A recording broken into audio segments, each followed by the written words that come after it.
On a quiet country road in Tennessee, where autumn leaves dance across worn asphalt, Jack Miller does what he's always done, helps a stranger in need. The classic Mustang sits defeated by the roadside, its owner looking lost in designer clothes that seem out of place against the rural backdrop. Jack doesn't hesitate, doesn't ask questions. With weathered hands that have fixed engines for 40 years, he brings the American muscle car back to life. He refuses payment with a gentle smile, touching the brim of his worn baseball cap before heading home to his modest life. But fate has other plans. What happens when a simple act of kindness collides with extraordinary wealth and power? Before we jump back in, tell us where you're tuning in from.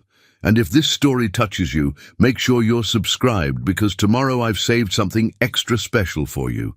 The old toolbox sat in the corner of Jack Miller's workshop, its red paint worn to a dusty burgundy by decades of honest use. 3 generations of Miller men had left their mark on those steel drawers, his grandfather's initials scratched into. The handle, his father's careful organization system still maintained, and now his own additions, each tool telling its own story of engines brought back to life. Jack ran his fingers along the familiar dents as morning light filtered through the workshop's windows. At 62, he'd spent more time with these tools than most folks spent with their families. The thought brought a gentle smile to his weathered face as he began his daily routine, brewing coffee in the small kitchenette tucked behind his office. Miller's auto repair hadn't changed much since his father's time. The same hand-painted sign hung out front, though he'd touched up the lettering last spring. The concrete floor bore the same oil stains, like a museum of every car that had ever passed through these doors. Even the calendar on the wall, featuring classic American motorcycles, looked like it could have been there since 1975, though Jack faithfully replaced it each January. Outside, Millbrook was just beginning to stir. The morning fog rolled off. The Tennessee hills, carrying with it the sweet scent of late summer grass and distant wood smoke. Miss Eleanor's cat watched from its perch on the fence as Jack unlocked the front gates, right on schedule at 6:30 sharp. "Morning, Thomas," he called to the orange tabby, who responded with a lazy blink. The shop occupied the corner of Oak and Main, where it had stood since his grandfather built it in 1948. Back then, it had been the only garage for 20 miles. Now there were 2 chain repair shops on the highway, all computer diagnostics and express service, but the old-timers still brought their vehicles to Jack. They knew he'd take the time to listen to their cars, to diagnose problems the way his father had taught him, with patience, attention, and respect for the machinery. Inside his office, Jack settled into the creaking leather chair that had been his father's. The morning light caught the dust motes dancing around the framed black and white photograph on his desk. 3 men stood proudly in front of the newly opened shop, his grandfather in pressed overalls, his father as a teenager, and old Joe Wheeler, their first customer, beaming beside his restored '39 Ford. The phone rang, breaking his reverie. "Miller's." "Auto," he answered, reaching for his appointment book. Paper, not computer. The pages were worn soft at the corners from daily use. "Jack, it's Martha from the diner. The delivery van's making that noise again. Bring her by around 9, Martha. I'll take a listen."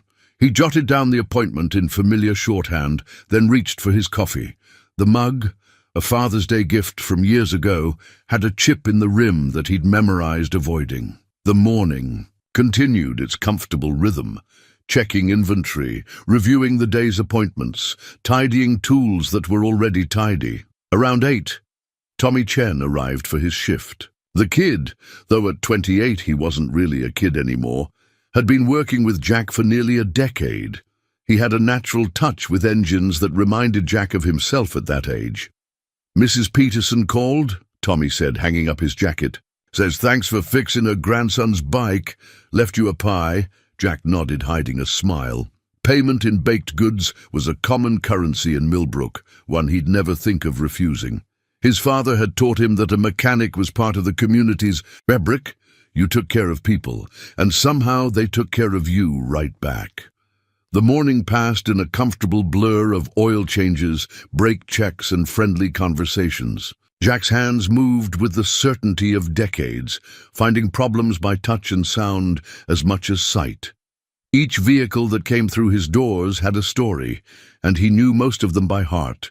The Roberts boys' Chevy that had survived 3 generations. Of teenage drivers, Old Man Henderson's prized Cadillac that only Jack was allowed to service. During a quiet moment, he found himself back at the red toolbox, opening drawers with familiar precision. Each tool lay exactly where it should be. Socket sets arranged by size, screwdrivers lined up like soldiers, wrenches nested together like puzzle pieces. His grandfather had started this collection with just a few basic tools and a dream of owning his own shop.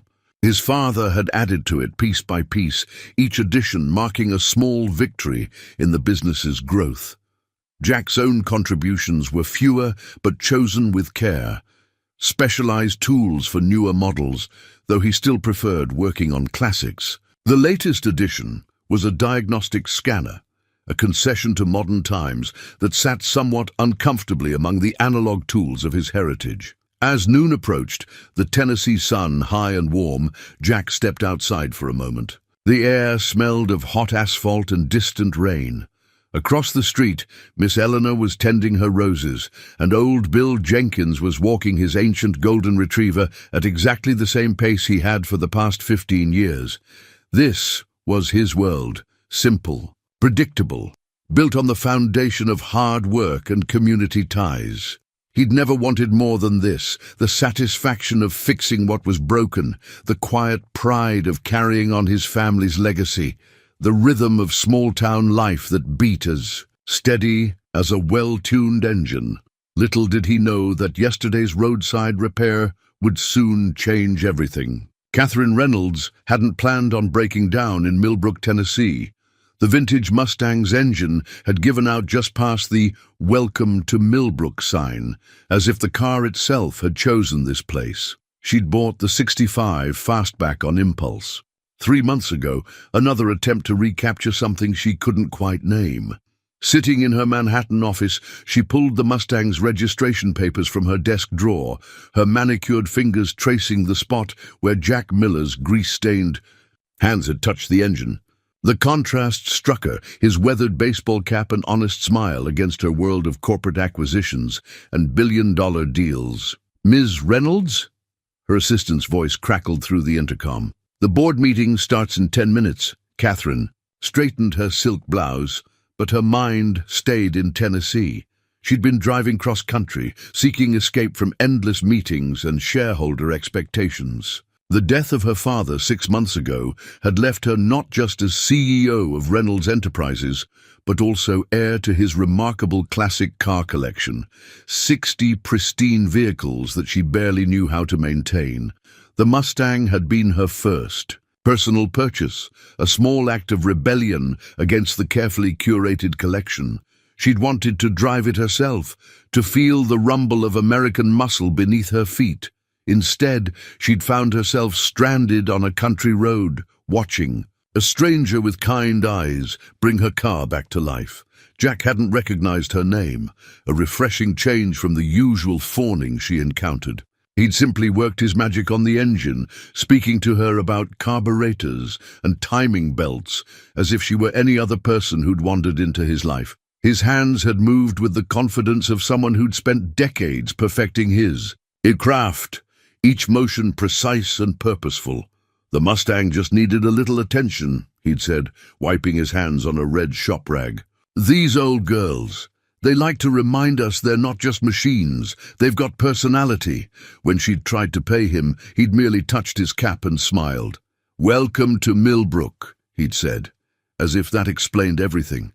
Now, sitting in her office 48 floors above Manhattan, Catherine found herself thinking about that smile, about the way he'd treated her car, not as a status symbol, but as something worthy of care and respect. Her father's collection had been maintained by a team of specialists, each car preserved in museum-like perfection. But none of them had spoken about the vehicles the way Jack had, with that mixture of understanding and affection. The Mustang's registration papers held another detail she hadn't noticed before: a small oil smudge in the shape of a fingerprint. Somehow, it made the document feel more real than any of the contracts spread across her desk. An idea began to form, one that would have seemed ridiculous just days ago. Her father's collection needed a new head mechanic.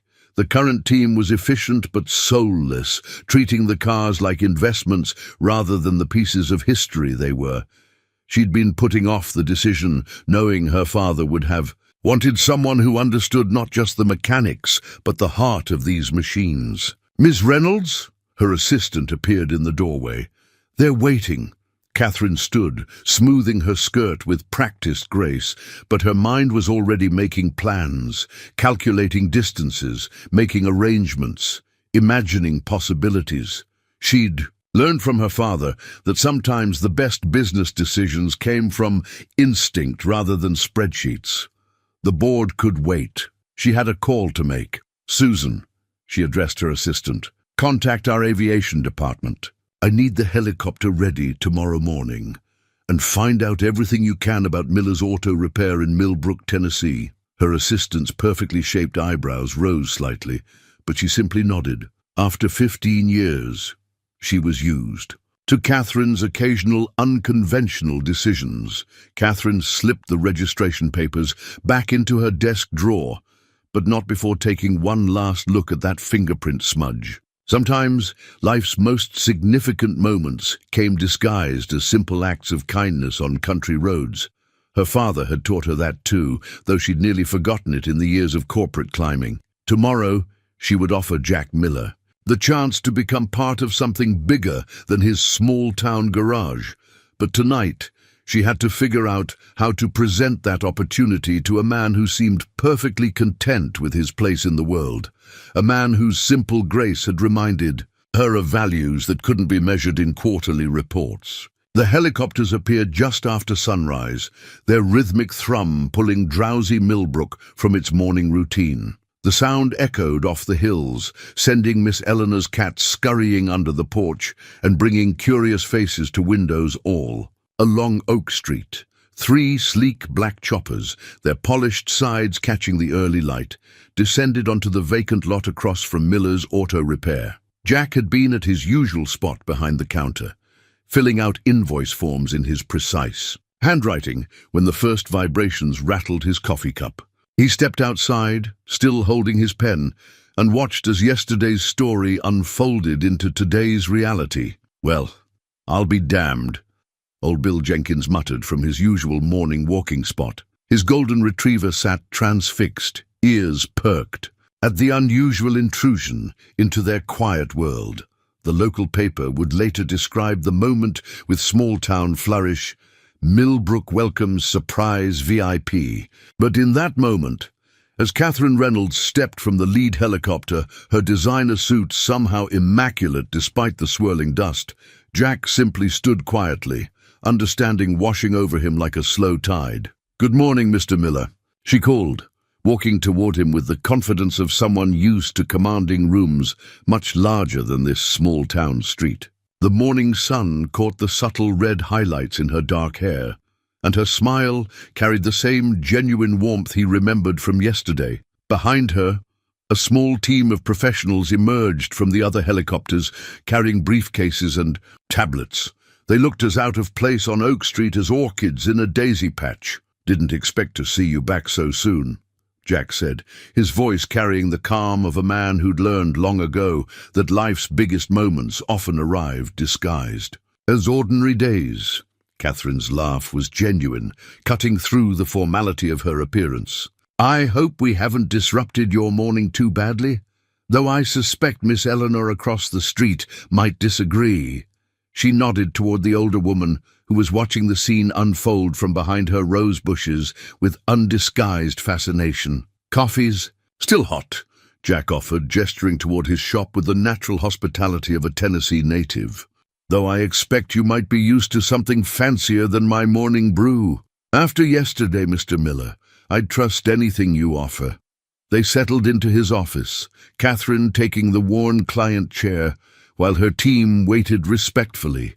Outside, Jack noticed how she looked around the space with genuine interest, taking in the family photos, the organized filing system, the carefully maintained order of his world. "I suppose you've figured out I'm not just any stranded motorist," she began, reaching into her briefcase. "The helicopters did suggest as much," Jack replied, earning another warm laugh. Catherine pulled out a glossy portfolio, placing it on his desk with care.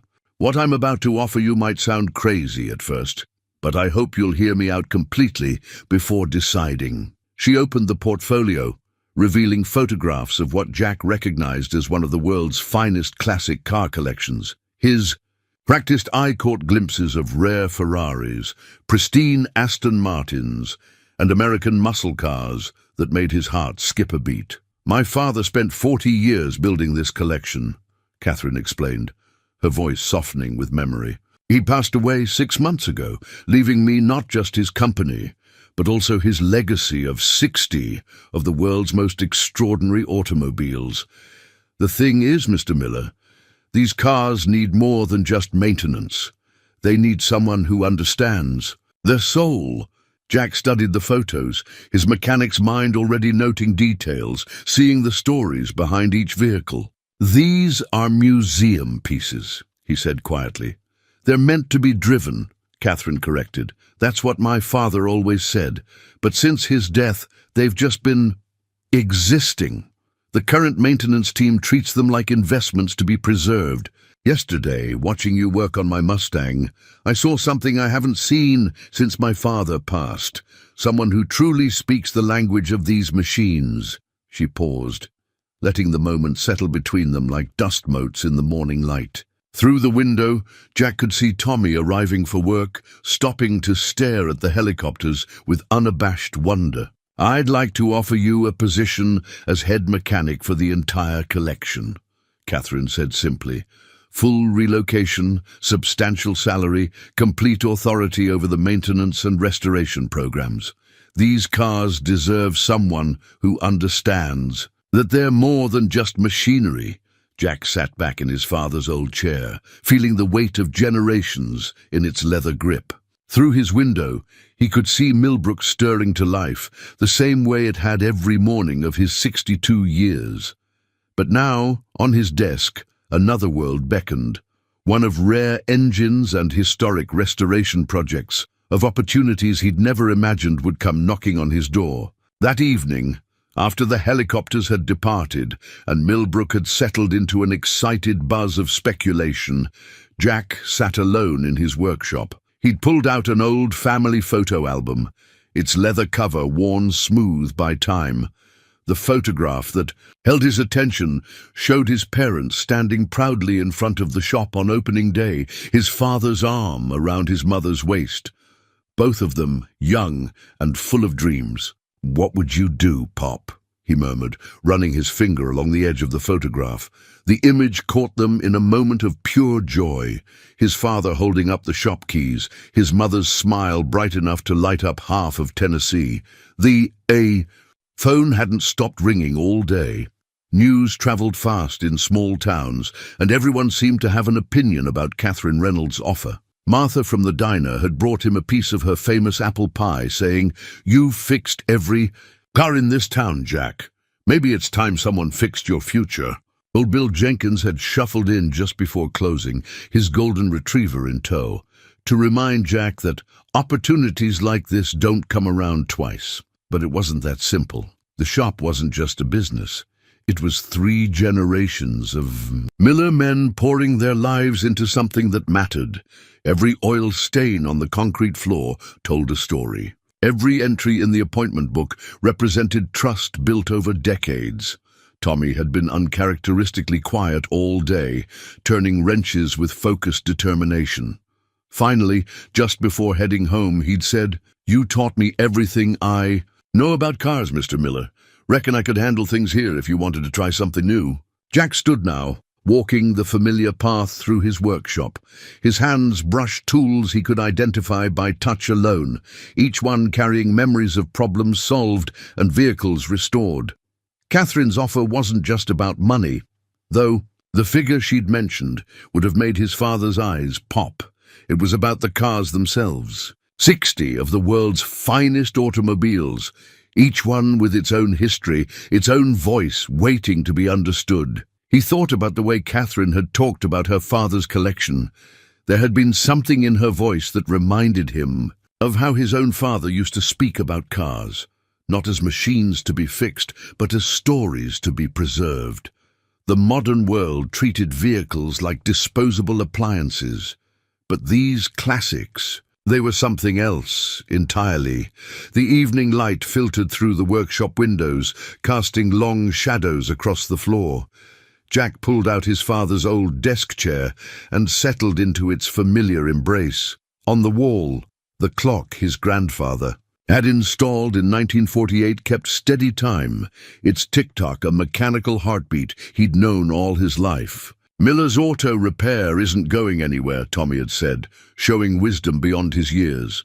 "But those cars, they need someone who sees them the way you do." Jack reached for his coffee mug, now cold from neglect. The day's events played through his mind.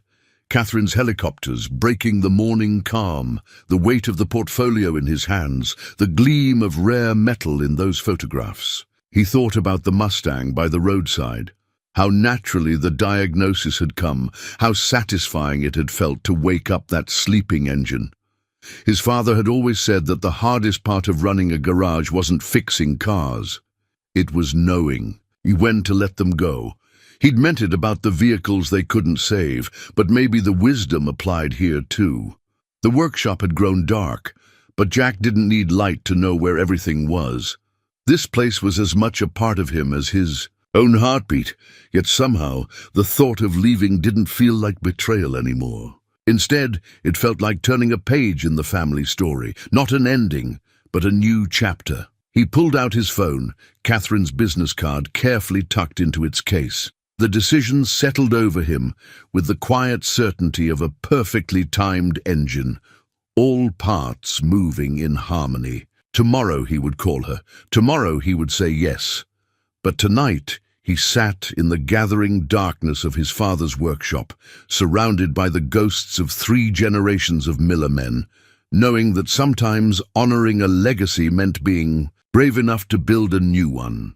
The first-class ticket sat unopened on Jack's kitchen table, its crisp white envelope a stark contrast to his worn tablecloth. In 40 years of fixing cars, he'd never been on a plane. Now, Catherine's travel coordinator had arranged everything: car service to Nashville, private airport lounge, and a seat that cost more than his first truck. "Just the essentials for now," Catherine had said during their call. "We'll arrange for the rest of your things once you're settled." Her voice had carried the same warmth he remembered, making the extraordinary seem somehow natural. The morning of his departure arrived clear and cool. He'd spent the previous day helping Tommy set up his new office, watching the younger man's confident movements around the familiar space. The shop keys, passed down through 3 generations of Millers, now hung from Tommy's belt loop. "You'll do fine," Jack had said, and meant it. Now, as the hired car glided through Tennessee darkness toward Nashville International, Jack watched his reflection in the tinted window. He'd traded his work clothes for his Sunday best, a pressed blue shirt and the sport coat he usually saved for church. His weathered baseball cap sat in his lap. Catherine's coordinator had mentioned something about a dress code. The airport. Experience passed in a blur of premium services and special treatment. In the first-class lounge, a young attendant served him coffee in fine china, calling him Mr. Miller with practiced deference. Jack couldn't help but think of Martha's chipped mugs at the diner back home.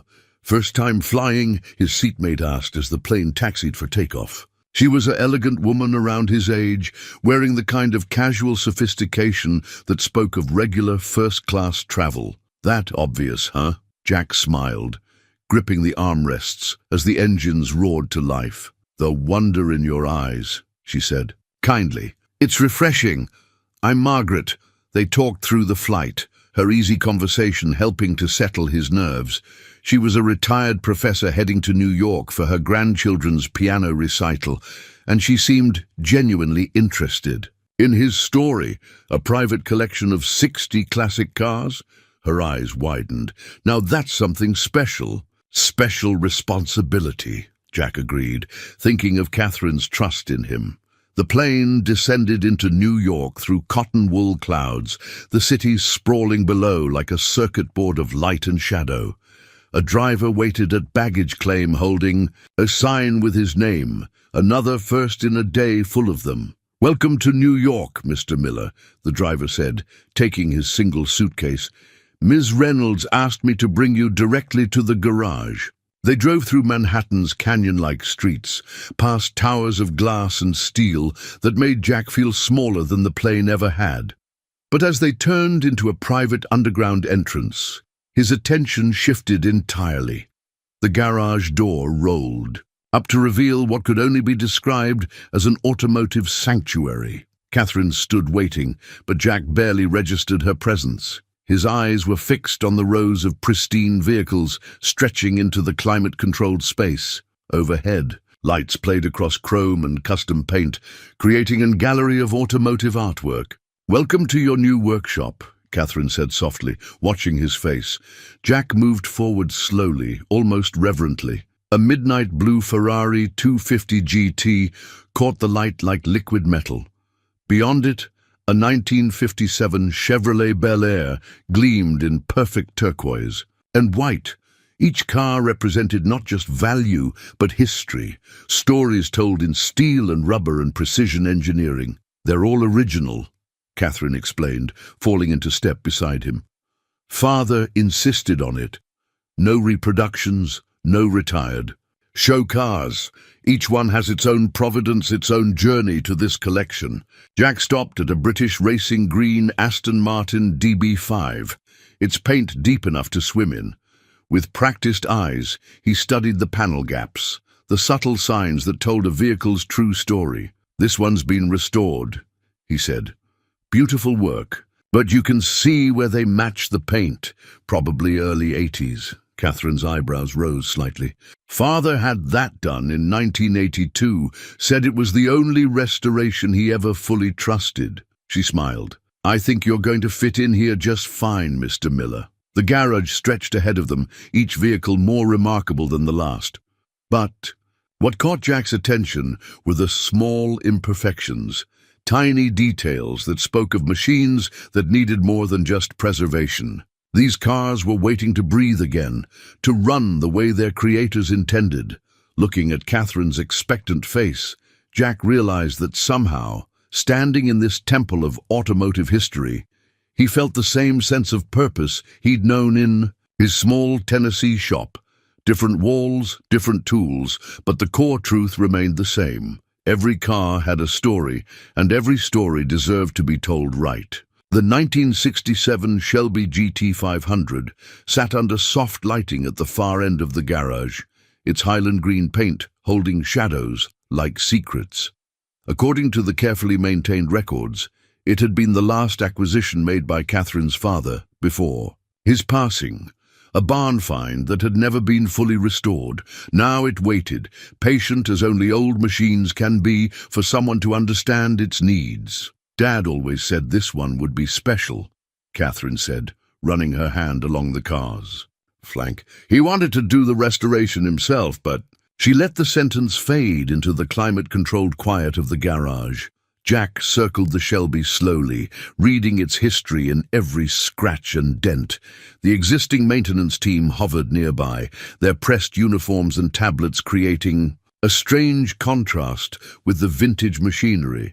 They'd spent the morning walking him through their computerized tracking systems and preservation protocols, but now they watched with barely concealed skepticism as he conducted his examination, the old-fashioned way. Marcus, our chief technician, suggested we should simply commission a full restoration from Shelby American, one of them offered. Maintain investment value. Jack knelt by the front quarter panel, his experienced fingers finding the subtle differences between original metal and period repairs. "This car's got stories to tell," he said quietly. "Shame to erase them all just to make it perfect." He popped the hood, the mechanism moving with the stiff reluctance of long disuse. The 428 cubic inch engine sat in its bay like a sleeping giant. Jack leaned in, inhaling the familiar scent of old metal and aged rubber. His mind was already cataloguing needs, seeing past the surface rust and grime to the potential underneath. "What do you think?" Catherine asked, and something in her voice suggested this was more than a casual question. Jack straightened up, wiping his hands on the shop rag he'd brought from Tennessee, a habit too ingrained to break. "Your father was right. This one's special, not just because of what it is, but because of how it survived. See these modifications here." He pointed to subtle changes in the engine bay. "Someone raced this car.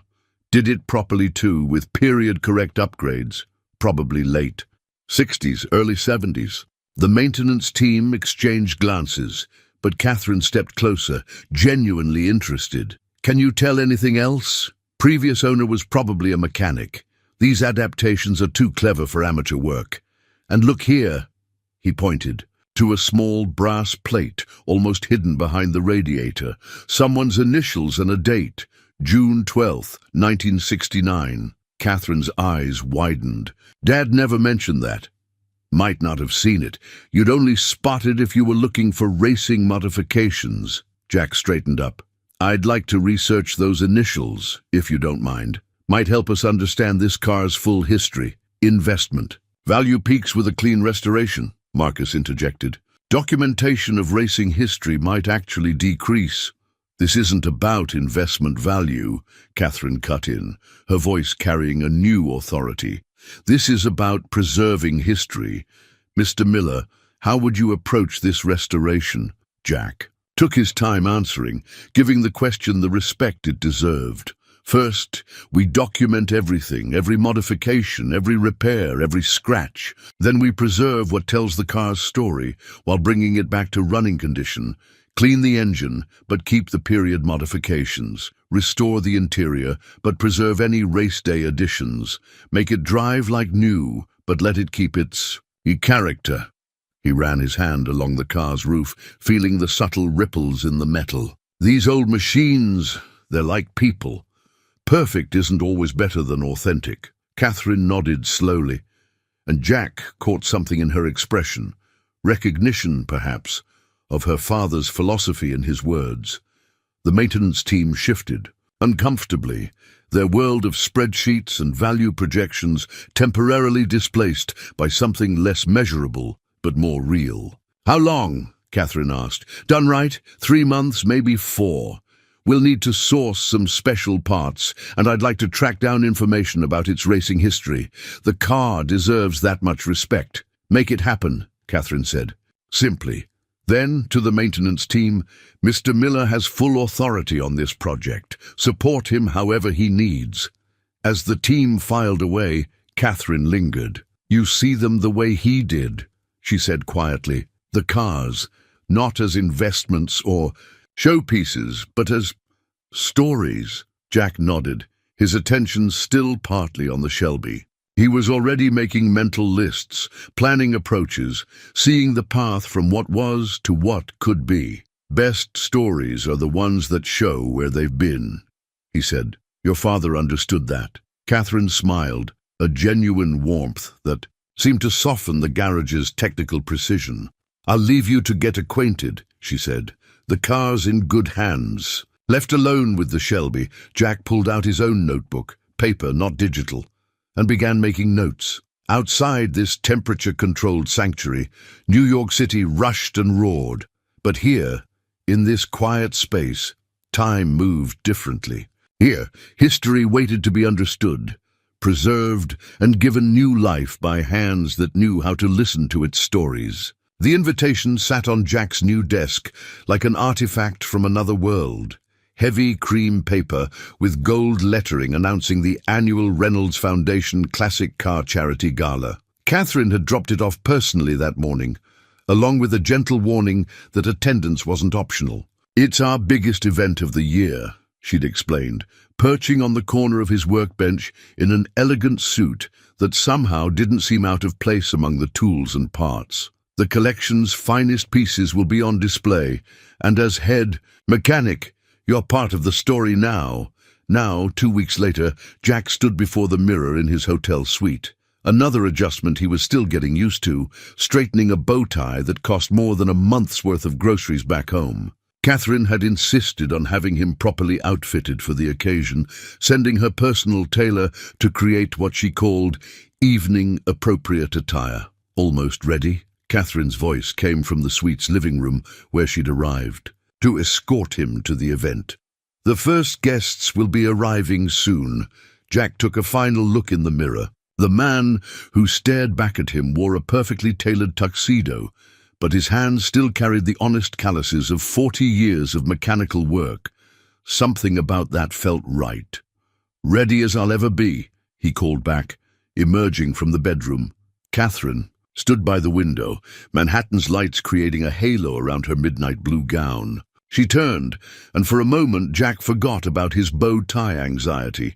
She'd traded her usual business attire for classic elegance that reminded him of the movie stars his mother used to admire. "You clean up nice, Mr. Miller," she said with a warm smile. "Though I notice you still haven't mastered the art of the bow tie." She stepped forward, reaching up to adjust the stubborn piece of silk. Her perfume carried hints of leather and vanilla, reminiscent of the classic car interiors they both loved. "Never had much cause for bow ties in Millbrook," he admitted, standing still as she worked. "Martha's Diner didn't have a dress code." Catherine's laugh was genuine, breaking through the formality of their attire. "Well, tonight you'll be teaching some of New York's finest about the art of classic car restoration. These people know banking and real estate, but you know something far more valuable: how to preserve history." The gala was being held in the collection's main showroom, transformed for the evening into a glittering social venue. As they descended in the private elevator, Catherine gave him a quick briefing. "The governor will want to talk about his father's Corvette. Mrs. Whitmore collects Jaguars. She'll appreciate your knowledge of the E-Type's mechanics. And try the wine.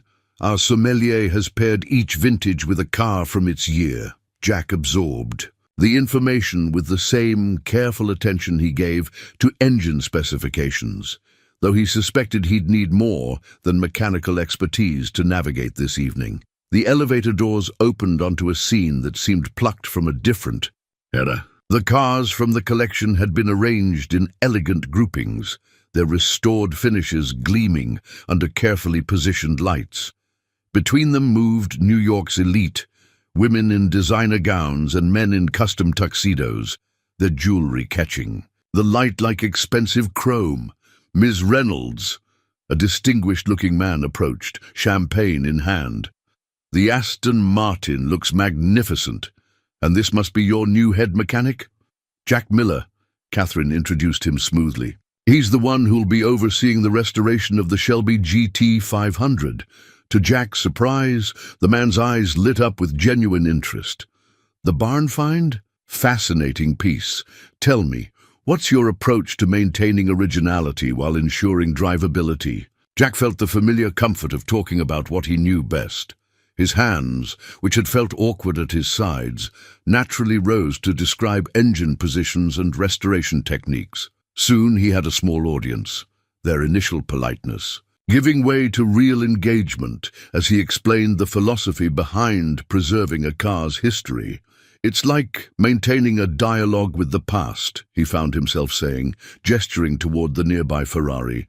"Every scratch, every modification, every repair tells us something about the people who came before us. Our job isn't just to make these cars pretty, it's to keep their stories alive." Catherine, who had stepped away to greet other guests, returned, to find him deep in conversation with a Supreme Court justice about the relative merits of different carburetor designs. Her smile carried a hint of pride that warmed him more than the expensive champagne.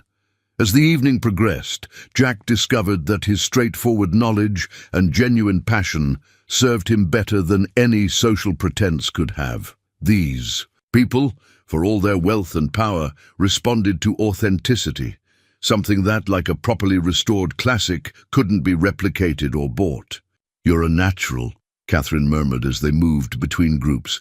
"Just like with the cars, you know how to listen and respond to what's genuine." Jack smiled, thinking of his father's advice about both engines and people. Pay attention to what they're telling you, not what you expect to hear. The application for the International Classic Car Concours d'Elegance lay open on Catherine's desk, their newly restored Shelby GT500 listed as a featured entry. What had started as a restoration project had evolved into something more, a statement about their shared philosophy of preservation over perfection.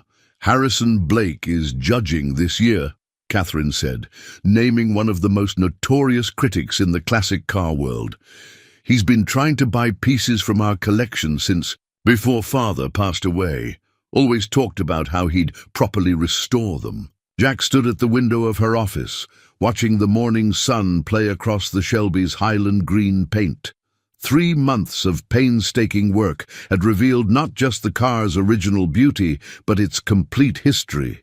They'd traced the racing modifications to a legendary mechanic from Georgia, documenting every adaptation and improvement. Rather than strip these away for a perfect restoration, they'd preserved them, creating a living document of automotive history. Blake won't understand what we've done here, Catherine continued, her voice carrying a note of concern.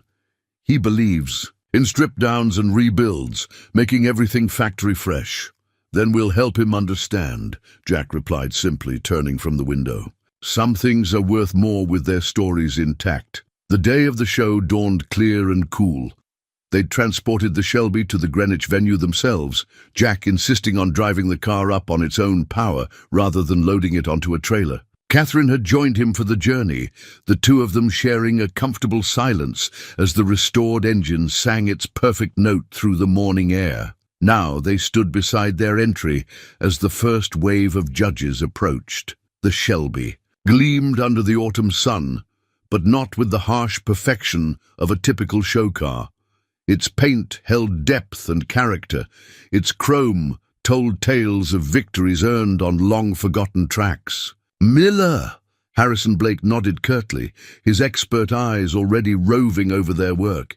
"Heard you'd left your small-town garage for the big leagues." The implied criticism in his tone was clear. Catherine stepped forward, every inch the corporate executive in her tailored suit, but Jack touched her arm gently.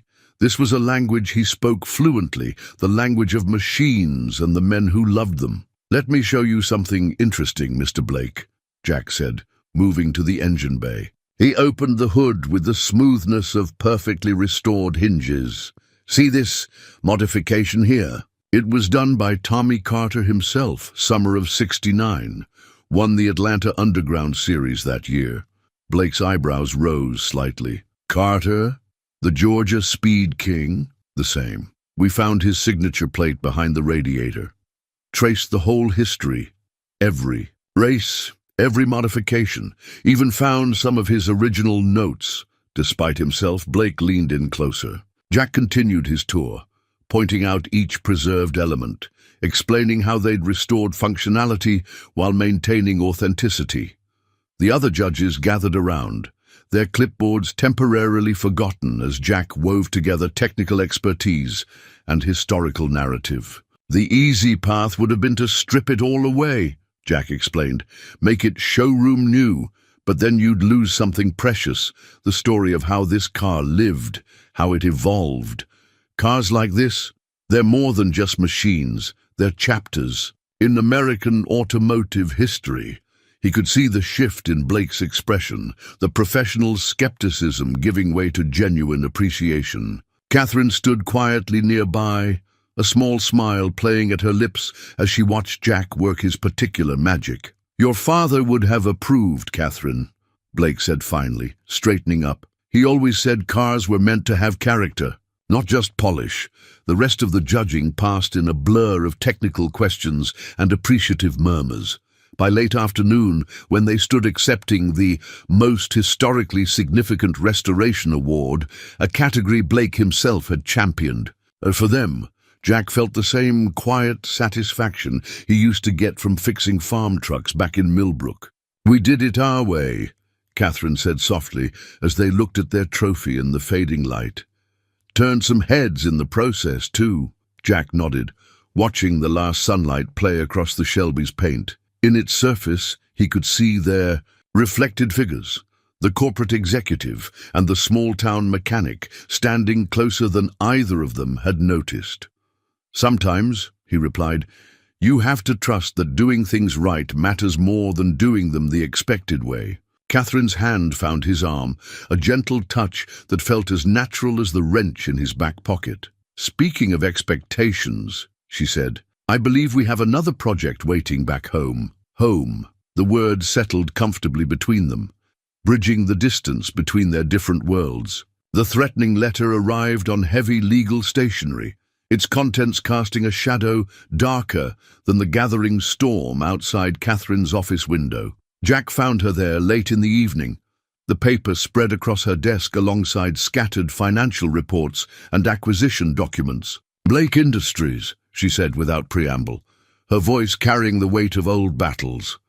"Harrison Blake's corporate side is making a move on Reynolds Enterprises.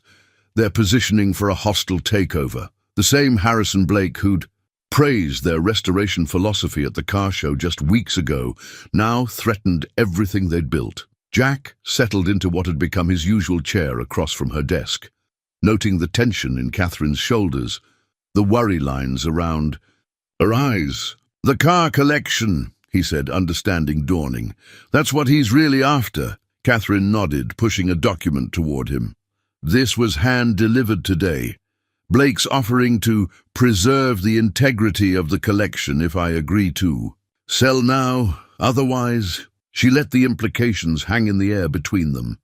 Jack picked up the letter, its expensive paper carrying a subtle threat in every carefully worded paragraph. His weathered hands, still bearing traces of the day's work on a stubborn Mercedes transmission, seemed out of place against the pristine corporate document. "Your father dealt with men like this," he said quietly. "That's why he kept the collection, separate from the company holdings." "Yes, but Blake's found a way around that." Catherine stood, moving to the window where the lights of Manhattan sparkled through the rain. "He's accumulated enough leverage to force a board vote. If he succeeds, the collection will be stripped and sold off piece by piece. Everything we've done, everything Dad built." Her voice caught slightly. Jack joined her at the window, close enough to catch the faint scent of her perfume, mixing with the leather and wood of her office. Below them, the garage held 60 pieces of automotive history, each one now under threat. "When I was 12, he said, his voice carrying the measured calm of long experience, "a tornado hit Millbrook, took half the roof off our garage. Dad and I spent that whole night moving cars to dry ground, covering engines with tarps, protecting what mattered.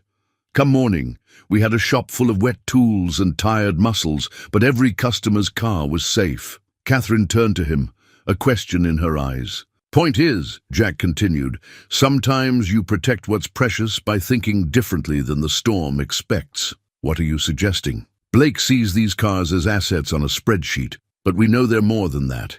Each one has a story, a history that matters to people." He pulled out his phone, scrolling to a photo from the car show. "Remember Judge Thompson's reaction when he learned his father had raced against our Shelby? Or the governor's daughter crying when she sat in the Corvette saying it smelled just like her grandfather's?" Understanding began to dawn in Catherine's eyes. The preservation angle, the historical significance. More than that. These cars connect people to their memories, their families. Blake wants to strip that away, make everything showroom perfect. But what if we show the world what would be lost? Catherine moved back to her desk, energy returning to her movements. A public campaign, not just about the cars, but about the stories they carry. She reached for her phone, then paused. "But Blake's people will say we're just being sentimental, that we're not maximizing shareholder value. Then we prove them wrong both ways." Jack picked up one of the financial reports. "Your father didn't just collect these cars. He preserved living history. That's worth more than perfect restorations and quick sales. We show the world that protecting heritage creates lasting value, not just quick profits." A small smile touched Catherine's lips, the first he'd seen since entering the office. using Blake's own arguments against him. He's always claimed to be a guardian of automotive history, while trying to erase the very things that make these cars truly historical. Jack nodded. We've got 3 weeks until the board vote. Then let's tell these cars stories. All of them. Catherine studied him for a long moment, and Jack saw something shift in her expression, a softening that had nothing to do with business strategy. When did you get so good at corporate warfare? She asked, her tone gently teasing. Same way I got good at fixing engines, he replied, by understanding that everything valuable has a heart worth protecting. The rain continued to fall outside, but the atmosphere in the office had changed. Where there had been defeat, now there was purpose. Catherine gathered the scattered papers with renewed determination. We'll need help, she said. Lawyers, PR teams, media contacts, and a few old-fashioned mechanics who know how to weather a storm, Jack added, thinking of his father's lessons about preservation and perseverance. Their eyes met across the desk, and in that moment, they both understood that they were protecting more than just a car collection. Some things, once found, were worth fighting for, whether they came with engines or emotions. The small-town Gazette's headline caught Catherine's eye as they pulled into Millbrook. Local legend returns, Jack Miller's journey from Main Street to Manhattan. The paper sat in Martha's Diner's window, next to a handwritten sign advertising Tuesday's Meatloaf Special. Well, that's something, Jack murmured, parking the Shelby, their prize-winning restoration, in front of his old shop. They'd chosen to drive down from New York, agreeing that flying in by helicopter might send the wrong message this time. Catherine watched Jack's expression soften as he took in the familiar scene. Tommy had kept the place exactly as Jack had. Left it, right down to the hand-painted sign and the geraniums Miss Eleanor still tended in the window boxes. Feels smaller somehow? Jack said, then caught himself. Not in a bad way, just like watching a favorite movie from childhood, Catherine finished. Everything's exactly the same, but you see it differently. The bell above the shop door chimed as Tommy emerged, wiping his hands on a red shop rag, a gesture so familiar it made Jack smile. The younger man had engine grease on his cheek and confidence in his stance that hadn't been there 3 months ago. Mr. Miller, Ms. Reynolds, his grin was genuine, was wondering when you'd come check up on your investment. The shop's interior smelled of motor oil and coffee, exactly as Jack remembered. Tommy had added a few modern diagnostic tools, but the soul of the place remained unchanged. Catherine moved through the space slowly, taking in the family photos, the decades of local history preserved in careful maintenance records. So this is where it all began, she said, touching the worn leather of Jack's father's old chair. Where a lot of things began, Jack replied softly, and kept going. He nodded toward the appointment book, still paper, still filled with Tommy's. My careful handwriting. Sometimes the old ways work just fine. The bell chimed again. Martha from the diner bustled in, carrying what could only be one of her apple pies. She stopped short at the sight of Catherine, then broke into a warm smile. Well, if it isn't the lady who stole our best mechanic. She set the pie down and wrapped Jack in a flour-dusted hug. Though I suppose we can forgive you, seeing as how he's famous now. Did you see the paper? Martha, Jack started, but she was already pulling out the article. Jack Miller, whose skilled hands have maintained Millbrook's vehicles for over 40 years, now leads the restoration team for one of the world's premier classic car collections, she read proudly. His recent win at the International Classic Car Concours d'Elegance proves that small-town values and world-class expertise aren't mutually exclusive. Catherine accepted a piece of pie, served on a paper napkin, not the fine china she was used to, and watched as a steady stream of locals found reasons to stop by. Each brought a story. Old Bill Jenkins describing how Jack had kept his ancient truck running through 3 decades of harsh winters. Miss Eleanor recounting the time Jack had rescued her cat from under a customer's hood. You've built something remarkable here, Catherine said during a quiet moment. Not just a business, a foundation for the whole community. Jack looked around the shop, seeing it through her eyes now. Thing about small towns, he said. Everything's connected, every repair, every favor, every cup of coffee shared. It all matters. Like the cars, Catherine realized. Each one carrying its own history, its own web of connections. Exactly. Jack's eyes met hers, sharing understanding. Maybe that's what Blake doesn't get. You can't separate the value from the story. Tommy approached, holding a folder. Speaking of stories, Mr. Miller, found something you might want to see. He opened it to reveal yellowed newspaper clippings. Been researching that Shelby's racing history like you asked. Turns out it has a Millbrook connection. The three of them bent over the clippings, Catherine's designer suit brushing against Tommy's work clothes as they read. The articles told of a local racing legend who'd briefly owned their GT500 in the late 60s, adding some of the very modifications they'd worked so hard to preserve. See, Jack said softly. Everything connects. Catherine straightened up, brushing pie crumbs from her lapel. Her expression held the same look she got when solving complex business problems. This is perfect, she said. Not just for fighting, Blake, but for something bigger. Jack, what would you think about bringing some of the collection here? Here? Tommy's eyes widened. Not permanently, Catherine clarified, but for special events, educational programs, connecting these cars with communities that understand their value, starting with Millbrook. Jack looked around his old shop. At Tommy's hopeful face, at Martha pretending not to eavesdrop while refilling coffee cups, at the legacy of 3 generations of Miller men. Sometimes, he realized, coming home showed you the way forward. The corporate takeover documents spread across the boardroom table like storm clouds gathering on the horizon. Harrison Blake himself sat at the far end, his perfectly tailored suit and practiced smile a stark contrast to the tension in the room. The Reynolds Enterprises board members shifted uncomfortably in their leather chairs as Blake's presentation reached its climax. As you can see, Blake said, his voice carrying the smooth confidence of someone used to getting his way, our proposal doesn't just protect shareholder value, it enhances it. The car collection alone, properly liquidated, could increase quarterly returns by 15%. Catherine sat straight-backed in her father's old chair at the head of the table, her face composed despite the weight of the moment. Jack stood near the window, deliberately out of place in his pressed shirt and work pants, a folder clutched in his weathered hands. They'd agreed his presence might seem unusual, but what he carried could change everything. Before we proceed with the vote, Catherine said, her voice clear and steady, I'd like my head of restoration to present some relevant information.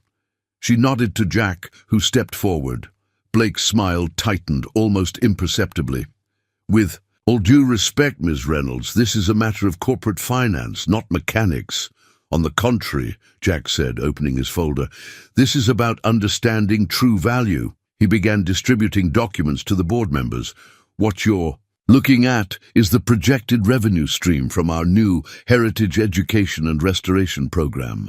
The board members leaned forward, interest peaked. Jack continued, his natural authenticity cutting through the corporate atmosphere. 3 weeks ago, we took the Shelby GT500 back to Millbrook, Tennessee. Small town, probably not on your radar, Mr. Blake. But when we connected that car's racing history to the local community, something remarkable happened. He pulled out his tablet, a concession to the setting, and played a video. The screen showed crowds of people gathered around the Shelby, young mechanics learning from its modifications, elderly residents sharing stories of its racing days. We've since received partnership requests from 43 technical schools and community colleges, Catherine picked up smoothly. They want our cars, our unaltered, historically preserved cars, as teaching tools. The governor's office has proposed making us the centerpiece of a new automotive heritage tourism initiative. Jack laid out more documents. These are letters from major manufacturers. They want to sponsor our restoration programs, fund apprenticeships. Turns out authentic history has value beyond auction prices. Blake's smile had vanished entirely. Sentimental education programs can't match the immediate returns of, actually, one of the board members interrupted, studying the projections. These numbers are impressive. Sustainable revenue streams, positive PR, tax advantages through the educational foundation status, and zero inventory loss, Catherine added. We maintain and enhance the collection while generating continuous returns, unlike a one-time liquidation. Jackie pulled out his final document, the newspaper clippings from Millbrook. Mr. Blake, at the concours, you praised our Shelby's historical significance. You said its preserved racing modifications made it special. He paused, letting the point sink in. Were you wrong? Blake straightened his tie, buying time. That was a matter of automotive appreciation, not business. But that's exactly the point, Catherine said, rising. My father understood that these cars are both history and business, heritage and opportunity. He built this collection not just as an investment, but as a legacy that could keep generating value. She walked to the front of the room, commanding attention without effort. Our heritage program projects 5-year returns exceeding Blake Industries' liquidation proposal. We preserve the collection, create educational opportunities, and enhance shareholder value. Most importantly, we do it sustainably. Jack watched. The board members' expressions shift as Catherine laid out the full vision. Mobile exhibitions, technical education partnerships, documented restorations that would become case studies for future mechanics and historians. It was the same passion he'd seen in her eyes that night in Millbrook, now transformed into corporate strategy. There's one more thing, Catherine said, nodding to Jack. He retrieved a final folder from his briefcase. Yesterday, we received this, he said, passing it to the nearest board member. The National Historic Vehicle Register wants to designate our entire collection as a living automotive heritage site, first of its kind. They specifically cited our preservation methods and educational initiatives. The boardroom hummed with murmured discussions. Blake's expression had turned to stone as he watched his carefully planned takeover crumble. I move we vote now, said the eldest board member, a contemporary of Catherine's father. Others nodded in agreement. Catherine caught Jack's eye as the votes were counted. In that moment of shared anticipation, something passed between them that had nothing to do with business strategy or car collections. They'd built this defense together, bridging their different worlds, to protect something they both understood was precious. When the final vote was tallied, overwhelming rejection of Blake's proposal, Catherine's professional composure cracked. Just enough for a small smile. Jack touched the wrench he still carried in his back pocket, his father's old lessons about patience and persistence echoing in his mind. Some victories, like some restorations, required both careful planning and a little faith. It was the love letter that changed everything. They found it while preparing the 1956 Mercedes 300 SL for the upcoming Heritage Tour, a faded envelope tucked behind the leather seat panel, preserved for over 60 years in the cool darkness. Of the car's interior, Jack's careful hands had discovered it during his routine inspection. Probably shouldn't read it, he said, holding the delicate paper as if it might crumble like autumn leaves. The workshop was quiet in the early evening light, most of the staff having left hours ago. Catherine sat perched on her usual spot at his workbench, her suit jacket draped over a nearby chair, sleeves rolled up as she helped him document the Mercedes history. It's part of the car's story now, she replied softly, like everything else we preserve. Jack carefully opened the envelope, the paper crinkling with age. His weathered fingers contrasted with the elegant handwriting as he unfolded the letter. My dearest Elizabeth, he read, his voice gentle with respect for words meant for another time, another love. The Mercedes purrs like a dream, just as you said it would. Every mile I drive brings me closer to you, and yet somehow makes the distance harder to bear. Catherine moved closer, drawn by the honest emotion in the borrowed words.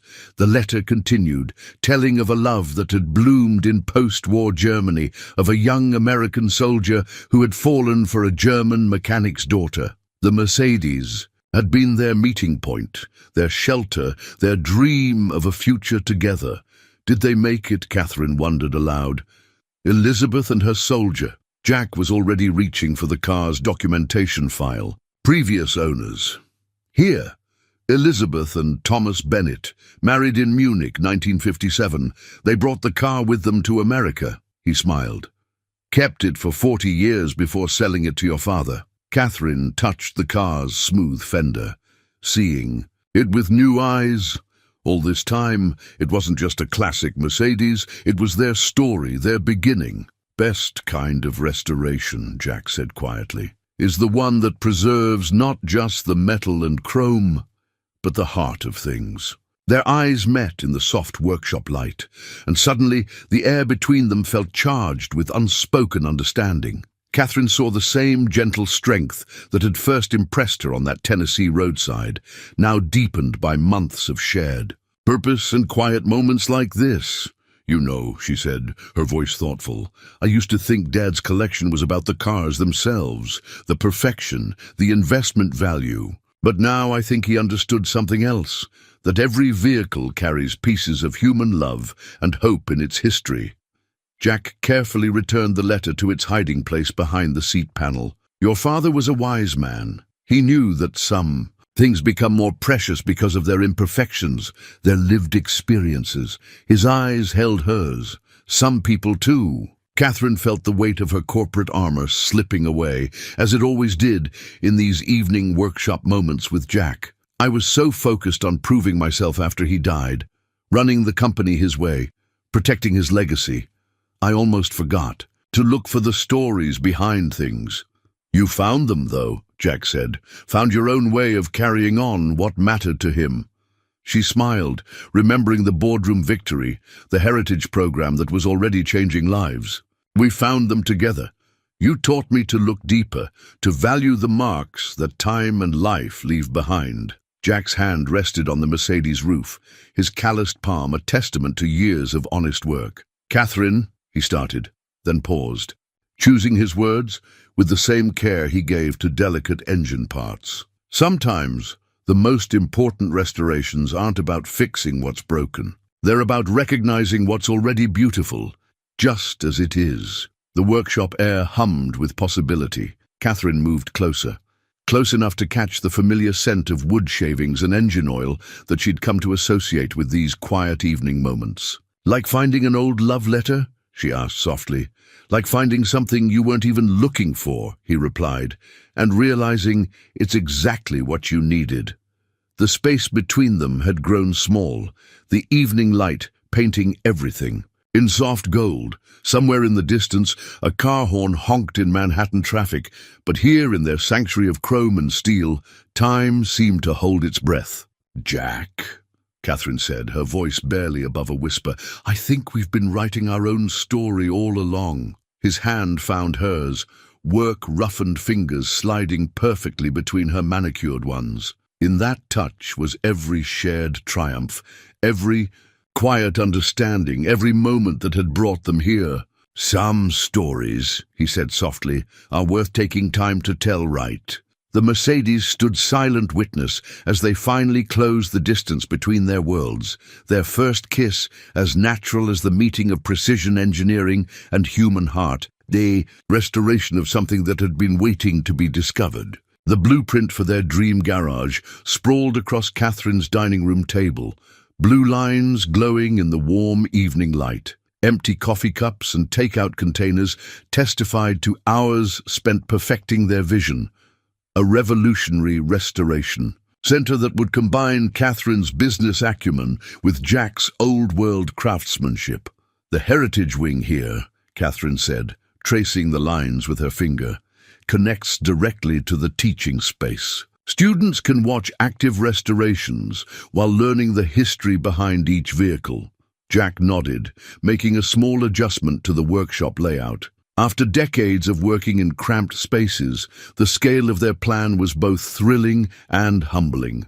Tommy's already started interviewing potential apprentices back in Millbrook, says he's found a few with the right kind of patience in their hands. The project had grown from their late-night conversations in the workshop, expanding like rings in water. What had started as a simple training program had evolved into something bigger, a bridge between past and future, between Manhattan corporate power and small-town wisdom. "Dad would have loved this," Catherine said softly, settling back in her chair. She'd loosened her suit jacket, kicked off her heels hours ago. These evening planning sessions had become their favorite ritual, a time when corporate CEO and master mechanic could simply be Catherine and Jack building something together. "He had the right idea all along," Jack replied, reaching for his coffee. "These cars aren't museum pieces or investments. They're teaching tools, living history." He smiled, though I doubt he imagined his collection would end up launching a nationwide restoration education program. The plans before them detailed more than just a building. They were creating a place where young mechanics could learn from master craftsmen, where corporate executives could understand the value of preservation over replacement, where stories of automotive history could be passed down like precious heirlooms. "The sustainability angle is brilliant," Catherine said, pulling out the latest financial projections. "Traditional technical schools are jumping at the chance to partner with us. Adding the historical preservation aspect opens up grant opportunities we never considered." Jack watched her as she reviewed the numbers, marveling at how naturally she moved between billion-dollar business decisions and discussions about carburetor adjustments. She'd taken to wearing his old shop rag as a bracelet during these sessions, a habit that touched him more deeply than he could express. "Got something to show you," he said, reaching for his battered leather briefcase. "Been working on this between projects." He pulled out a hand-drawn design, carefully rendered in his precise mechanical style. Catherine leaned closer, her shoulder brushing his as she studied the drawing. "Is that loading bay design based on your father's old garage? See how the light falls? Natural illumination for detailed work, but protected from direct sun that could fade the paint. And here," he pointed to a specific detail, "built-in tool storage that mirrors your dad's organization system." Catherine's hand found his, squeezing gently. "You're incorporating his methods into the modern facility. Best of both worlds," Jack said, "like someone once told me about preserving stories while building new ones." They worked through the evening, refining details, solving problems, finding elegant compromises between efficiency and tradition. The project had already attracted attention from automotive manufacturers and historical societies. Even Harrison Blake had quietly reached out about potential collaboration, though they were still deciding how to respond. "Look at this," Catherine said suddenly, pulling up an email on her tablet. "The Technical College in Millbrook wants to establish a satellite campus near the new facility. Says their students could intern with us while completing their degrees." Jack's eyes crinkled with pleasure. "Bringing it full circle, though we'll have to warn them. Tommy's a stricter teacher than I ever was." "Speaking of Tommy," Catherine set down her tablet, her expression turning thoughtful. "He sent over an interesting proposal. Wants to establish a mobile restoration unit, small team that could travel to rural areas, teaching basic preservation techniques to local mechanics, spreading the gospel of careful maintenance." Jack chuckled. "Boy's got vision, I'll give him that." He learned from the best. Catherine stood, stretching after hours of planning. She moved to the window, looking out over the Manhattan skyline. "Sometimes I wonder what people see when they look up at this building. Reynolds Enterprises, corporate giant. If they only knew our heart was in a garage." Jack joined her at the window, his solid presence a comfort she'd grown to cherish. "Maybe that's what makes this project special. It's not just about preserving cars or teaching skills. It's about showing that different worlds can work together, make something better than either could alone. She turned to face him, reaching up to straighten his collar, another habit they'd fallen into naturally. Like a corporate executive and a small-town mechanic? Exactly like that. His smile held the warmth of Tennessee summers and the wisdom of decades fixing things others would have replaced. Though I prefer to think of us as just two people who understand the value of a good restoration. The blueprints waited on the table behind them, full of promise and possibility. But for a moment, they simply stood together, watching the city lights flicker on like stars, their different worlds merging into something new and wonderful. A restoration of the heart, preserved with all its perfect imperfections. The contract ultimatum landed like a thunderbolt on an otherwise peaceful morning. Catherine stood in her office, holding the document with slightly trembling hands, while Jack sat quietly in what had become his chair, processing the implications of what she'd just read aloud. "Let me understand this," he said finally, his voice carrying the careful measure of a man used to diagnosing complex problems. The Heritage Foundation's grant requires the collection to be permanently housed in their New York facility. No traveling exhibitions, no satellite locations, no Millbrook connection, Catherine finished softly. "They're offering $50 million, Jack, the kind of endowment that would secure the program's future for generations." The morning sun streamed through her office windows, catching the dust motes that danced between them like uncertain possibilities. On her desk, their blueprint for the dream garage seemed to mock them with its carefully planned connections between worlds. "It's a prestigious offer," Jack acknowledged, running a hand through his silver hair. "The Foundation's reputation for preservation is unmatched.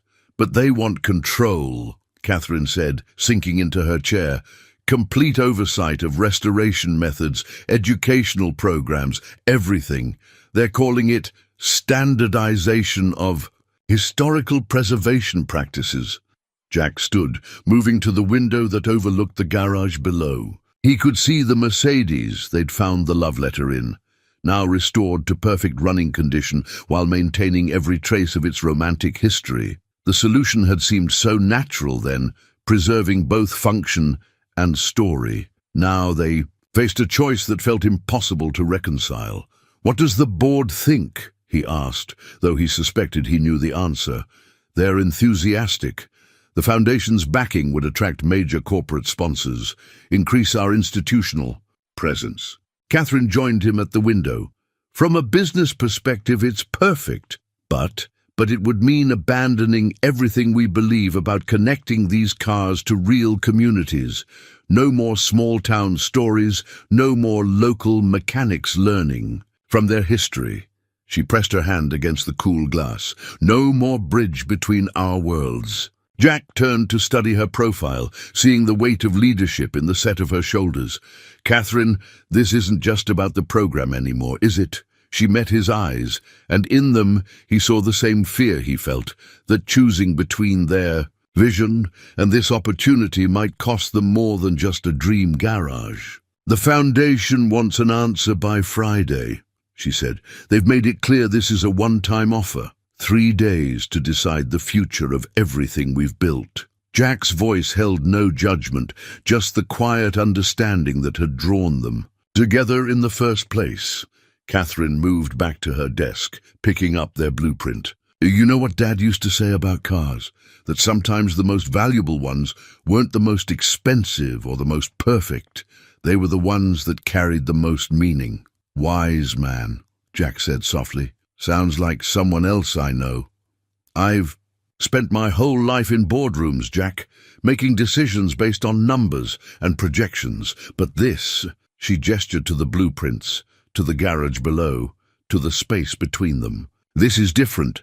We're not just preserving cars, we're preserving connections." Jack crossed to her desk, his presence solid and reassuring. "Back in Millbrook," he said, "there's an old saying, don't trade your heart for a heavier wallet. The board won't understand that kind of wisdom." "Maybe not," he agreed. But they understood when we showed them the value of stories over quick profits, when we proved that doing things our way could work. Catherine looked up at him, finding strength in his steady gaze. "You think we can do it again?" "I think," he said carefully, "that $50 million buys a lot of security, but it can't buy the look in a young mechanic's eyes when they first understand how to listen to an engine. Can't buy the connection between a car's history and the community that shaped it." He picked up one of the architectural drawings they'd been working on. "This dream of ours, it's not just about building a fancy garage or running education programs. It's about believing that the right way isn't always the easy way." Catherine felt something settle in her chest, a certainty that had nothing to do with business metrics. "So we fight. We show them another way," Jack corrected gently. "Just like we did with Blake. There's always another solution if you're willing to look hard enough." She stood, squaring her shoulders with fresh determination. 3 days to save our dream. 3 days to prove that some things are worth more than $50 million. His hand found hers, work-roughened fingers intertwining with manicured ones, starting with the truth about what really matters. The morning sun caught Catherine's engagement ring, a simple band Jack had given her last week, its design inspired by a classic car's steering wheel. Like everything in their shared life, it represented the perfect balance between elegance and authenticity. They had 3 days to protect everything they'd built together. But standing there, hands clasped over their blueprints, they both knew some choices made themselves. The partnership agreement took shape over 48 sleepless hours, fueled by coffee, determination, and the kind of clarity that comes when you finally understand what matters most. Catherine and Jack had commandeered the conference room, spreading documents across the long table like mechanics laying out parts before a complex repair. "It's ambitious," said Peter Chen, their lead counsel, reviewing their proposal, "creating a network of affiliated restoration centers instead of one centralized facility. The Foundation won't expect this." "That's exactly why it might work," Catherine replied, her voice tired but confident. She stood at the whiteboard where they'd mapped out their counter-proposal, her usual corporate polish softened by 2 days of intensive planning. "We're not rejecting their offer. We're expanding it." Jack nodded from his position at the table, surrounded by letters of support they'd gathered through a marathon of calls to their automotive industry contacts. Every community has its own car culture, its own restoration traditions. Why force everyone to come to New York when we can bring the knowledge to them? The plan was elegantly simple in concept, though complex in execution. Instead of one grand facility, they proposed a series of interconnected restoration centers, each preserving its regional automotive heritage while sharing knowledge and resources. The New York location would serve as the hub, but not the heart. That would be distributed across every community they touched. "The numbers actually work better this way," Catherine said, pointing to their projected financials. "Lower overhead, broader reach, more diverse funding sources. Plus, we can leverage local partnerships for everything from facilities to specialized expertise." She caught Jack's eye across the room, remembering their late-night breakthrough. They'd been almost ready to admit defeat when he'd mentioned something about how every small-town garage had its own way of solving problems. "Like a mechanic's version of the internet," he'd said, half joking. "Everyone connected, everyone sharing, but keeping their own identity." That had sparked the idea that evolved into their current proposal. Now, looking at the complete plan, Catherine felt the same certainty she'd experienced when she first watched Jack work on her Mustang. The recognition of something genuine and valuable. Peter adjusted his glasses, studying the letters of intent they'd secured from technical schools, automotive manufacturers, and classic car clubs across the country. The Foundation wants prestige. Will they understand the value of this distributed approach? "They will when they see this," Jack said, pulling out their final document. It was a comprehensive survey of restoration techniques from across America. showing how different regions had developed unique approaches to preserving automotive history. Every one of these methods has value.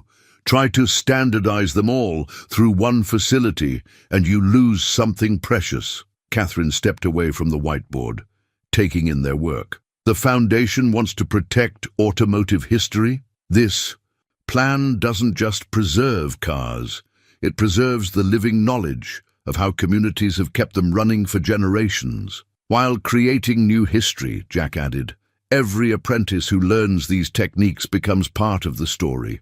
Peter nodded slowly, professional skepticism giving way to appreciation. You're not just counter-offering, you're redefining what preservation means. Exactly, Catherine said, allowing herself a small smile. We're showing them that true preservation isn't about locking things away in a perfect facility. It's about keeping knowledge alive and growing.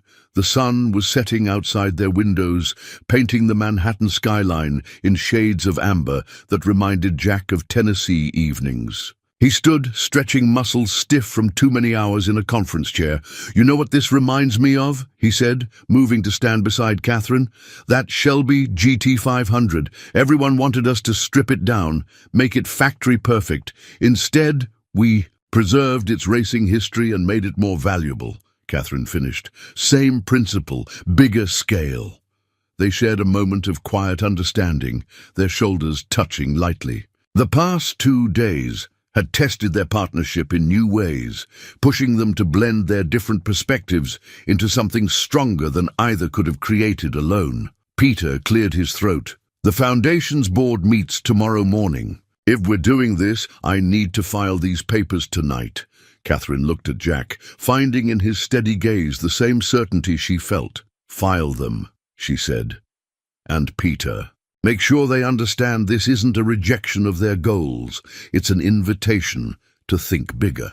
After Peter left, Catherine and Jack stood at the windows, watching the city lights blink on. Their reflection in the glass showed 2 people who had grown comfortable standing together between worlds, the corporate executive and the small-town mechanic, who had learned to see through each other's eyes. Think it'll work? Catherine asked softly. Jack's hand found hers, his thumb brushing over her engagement ring. Remember what you told me when we started the Heritage program? Sometimes the best way to preserve something is to let it grow. She leaned into his solid presence, drawing strength from his quiet confidence. When did you get so good at corporate strategy? About the same time you got good at seeing the soul in old machines, he replied with a smile. Some restorations change more than just the car. Outside their windows, the city hummed with energy. While somewhere in Tennessee, Tommy was probably closing up the old shop for the night. Tomorrow would bring the Foundation's answer. But standing there together, they knew they'd already succeeded at something more important. Finding a way to keep their worlds connected while letting both grow stronger. The wedding invitation captured their story perfectly.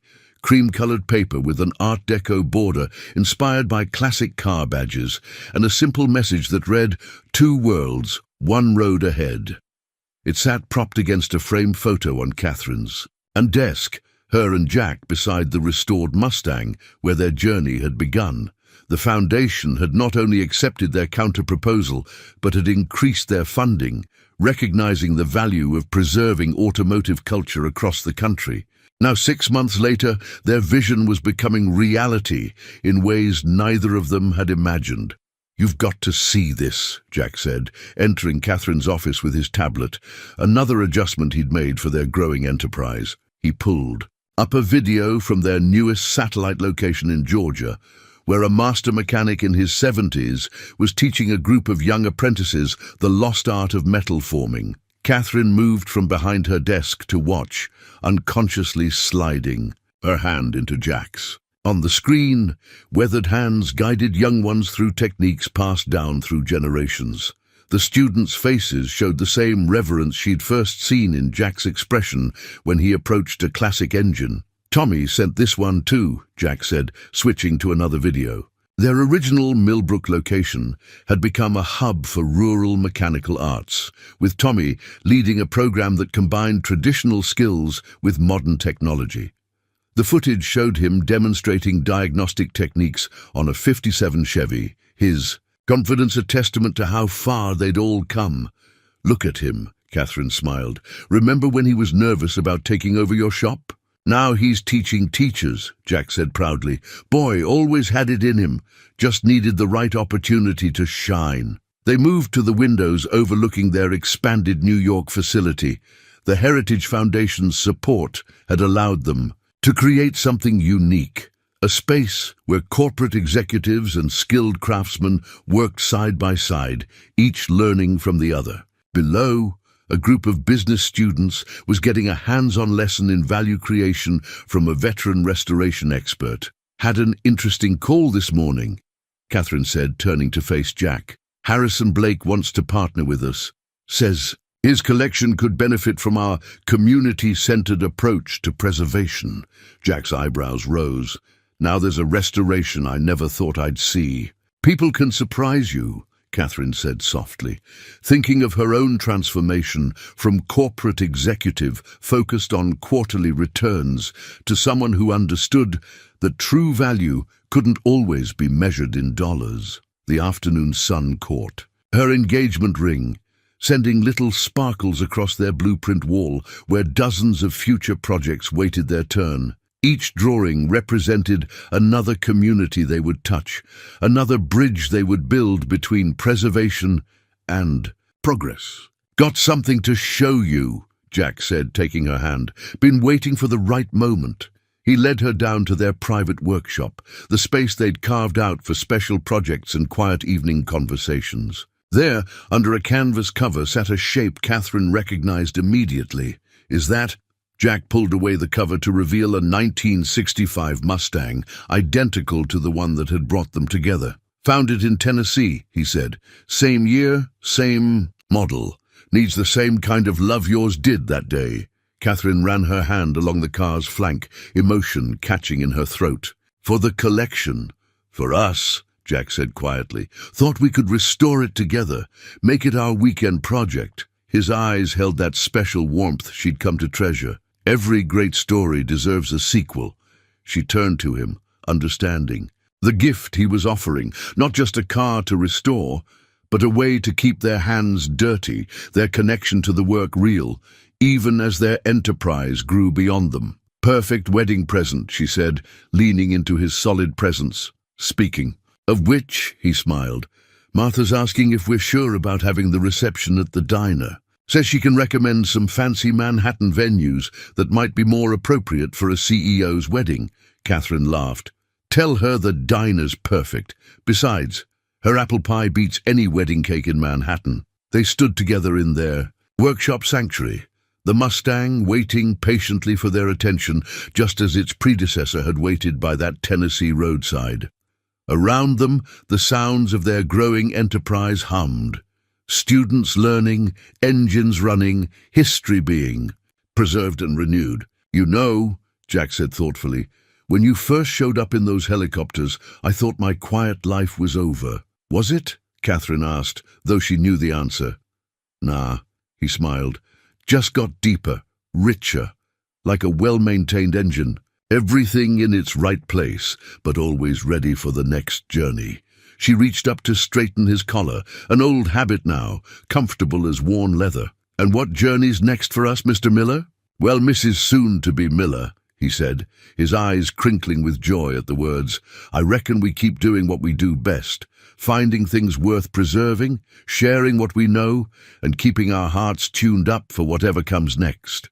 Outside their workshop, the future waited in the form of expansion plans, satellite locations, and endless opportunities to connect communities through their shared automotive heritage. But here, in their private space, with a classic Mustang, waiting for their combined care, they had everything that mattered. Two worlds merged into one, and a road ahead that stretched endlessly with promise. The new sign gleamed in the morning sun. Miller and Reynolds Classic Restorations, mounted proudly above the expanded Millbrook location. The original Miller's Auto Repair sign hung beside it, its weathered surface preserved as carefully as any of their classic cars. Together, they told the story of how far they'd come and what they'd kept along the way. Catherine stood beside Jack in front of their latest achievement, both of them dressed casually for the opening ceremony. Her corporate suits and his work clothes had gradually met in the middle. She in elegant slacks and a silk blouse that could handle a workshop visit, he in pressed khakis and a collared shirt that still kept a wrench in the pocket. "Ready?" she asked, squeezing his hand. "Born ready," he replied, with that familiar smile that still made her heart skip. The crowd gathered in front of the new facility represented every aspect of their shared life. Tommy stood with his first graduating class of restoration apprentices, their toolboxes gleaming with promise. Martha had set up a refreshment table featuring her famous apple pie. Miss Eleanor tended flowers in boxes identical to the ones at the original shop. Even Harrison Blake had flown in, his appreciation for their vision now genuine after seeing its success. But most importantly, the parking lot was filled with classics, cars from their collection displayed alongside beloved local vehicles, each with its own story to tell.